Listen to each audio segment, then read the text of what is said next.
maksiat batin. Ada 10. Yang pertama, syarahut to'am. Syarahut to'am itu banyak makan, atau mungkin definisi pasnya gemar makan. Makan itu wasilah, media kita untuk menjalani kehidupan dengan baik, maka jangan dijadikan goyah tujuan. Jadi kalau ada orang ngomong hidup untuk makan atau makan untuk hidup, yang pas kalau di sini makan itu untuk hidup. Kalau sudah hidup ada tujuan lain yang lebih esensial.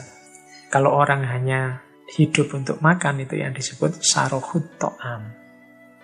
Jadi gemar makan, itu termasuk kelompok maksiat batin. Yang kedua, syarahul kalam, banyak ngomong. Barang siapa banyak ngomongnya, pasti banyak salahnya. Gemar ngomong, kemungkinan besar salahnya lebih banyak.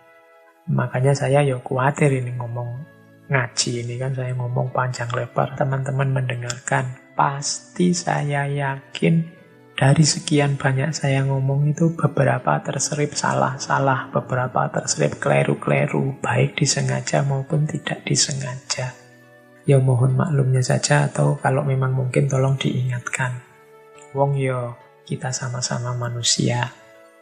Salah itu manusiawi. Yang tidak manusiawi itu orang yang merasa dirinya tidak pernah salah. Atau orang yang merasa dirinya lah yang benar dan selalu orang lain yang salah. Itu yang tidak manusia. Termasuk maksiat batin juga marah. Barang siapa marah, selesai marah, sadarilah bahwa kemarahanmu itu maksiat batin. Yang nomor 4, maksiat batin juga dengki. Dengki ini kalau dalam ilmu akhlak adalah salah satu penyakit batin selain sombong yang paling berbahaya. Bahkan tidak untuk orang lain, juga untuk dirinya sendiri.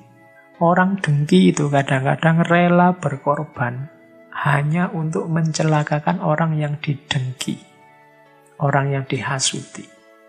Orang dengki itu kadang-kadang dirinya sendiri rela rugi, rela tidak senang, rela sengsara, asal yang dia benci juga sengsara.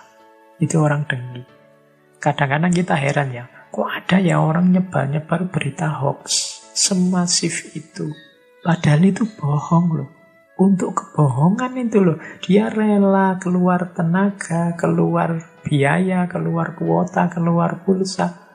Mungkin besar biayanya untuk bikin hoax sebesar itu, padahal itu kebohongan. Kok ada orang bisa begitu ya? Biasanya karena hasud, karena dengki. Ingin menjatuhkan orang yang dia dengki.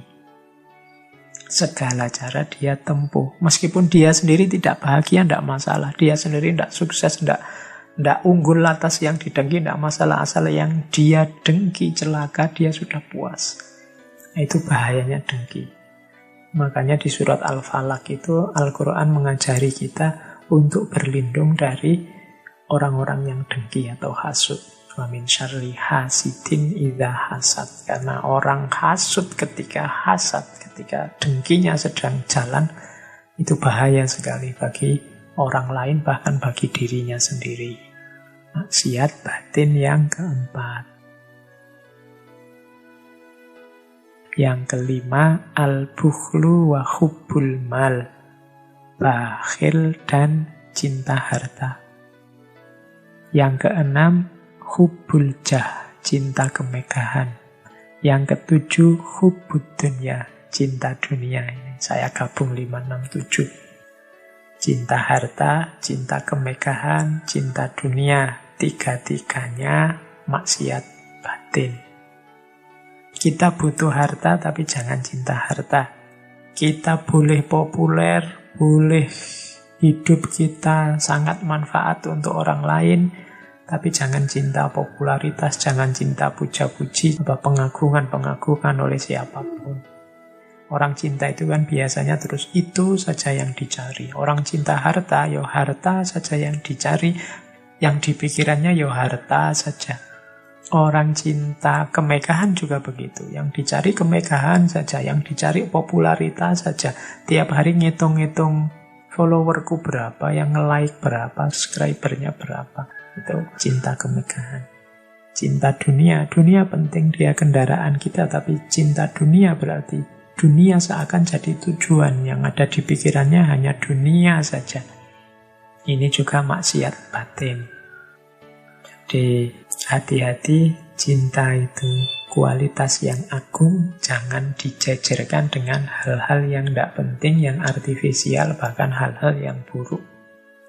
Cinta itu indah, tapi cinta harta tidak indah. Cinta kemegahan diri sendiri tidak indah. Yang ke-8, maksiat batin. Takabur. Takabur itu merasa diri besar. Merasa diri lebih dari yang lain. Merasa diri sudah baik. Merasa diri sudah bagus.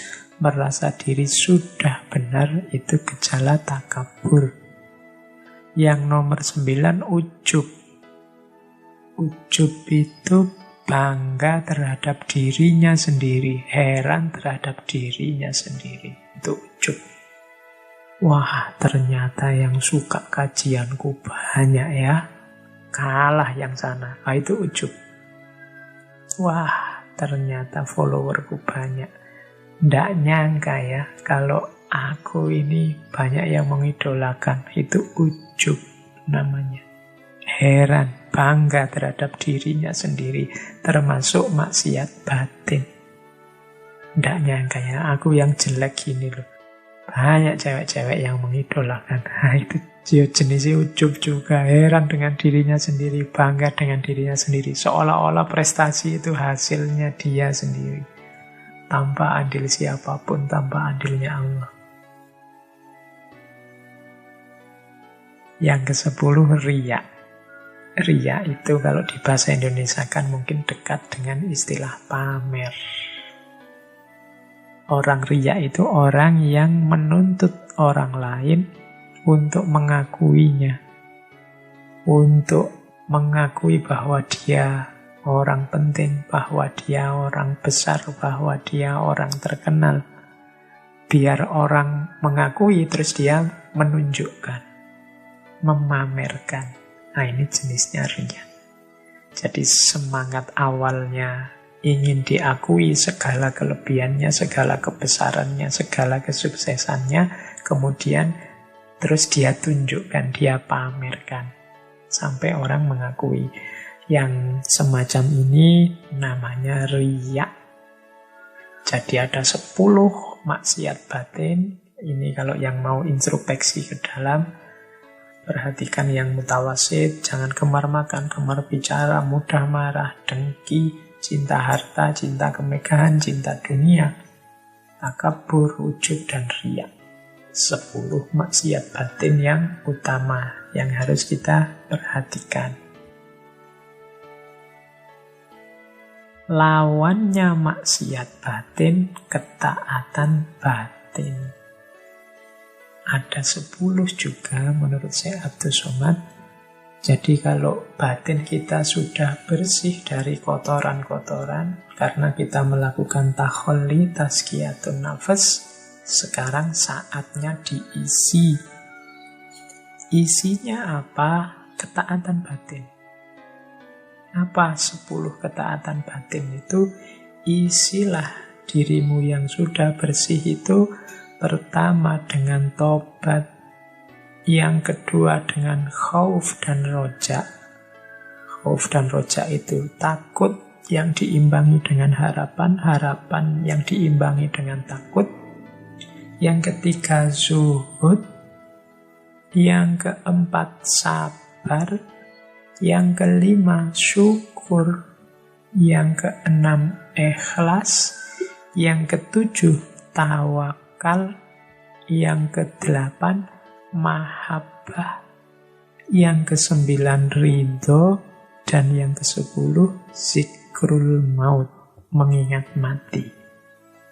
Kalau batin kita sudah bersih dari maksiat lahir dan maksiat batin, sudah takholli, sudah tazkiyatun nafas, maka saatnya tahalli, mengisi dengan yang baik-baik. Yang baik-baik itu antara lain yang 10 tadi.